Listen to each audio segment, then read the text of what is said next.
La señora nos ha llamado precisamente por este ruido.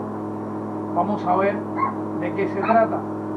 Pero antes quiero agradecer a todos los que, confiando en el progreso de este canal, nos apoyan suscribiéndose y con sus comentarios, que nos ayudan para crecer todos también, porque cada pregunta, cada comentario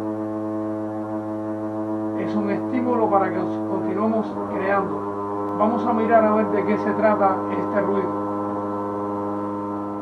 Como podemos ver, el ruido no es constante. En unos momentos para y en otros momentos es mayor el ruido.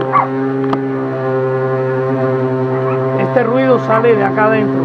Vamos a ver por qué. Ante todo voy a destapar acá, quitar este panel, extraer todo y vamos a descubrir a ver por qué motivo es el ruido.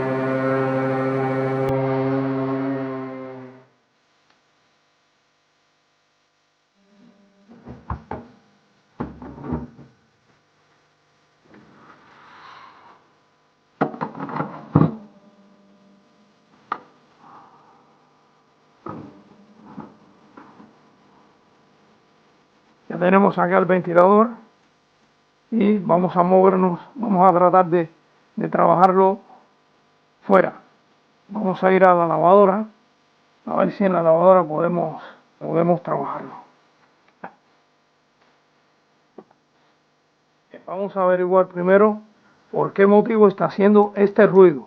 Si le giramos así, no detectamos nada, pero si lo movemos acá, se puede escuchar el clic de dentro del buje. El buje del ventilador, es decir, del motor, para tenerlo más claro, está haciendo ruido porque ha sufrido desgaste. A eso se debe el ruido. Por tanto, lo que tenemos que reemplazar es el motor del ventilador.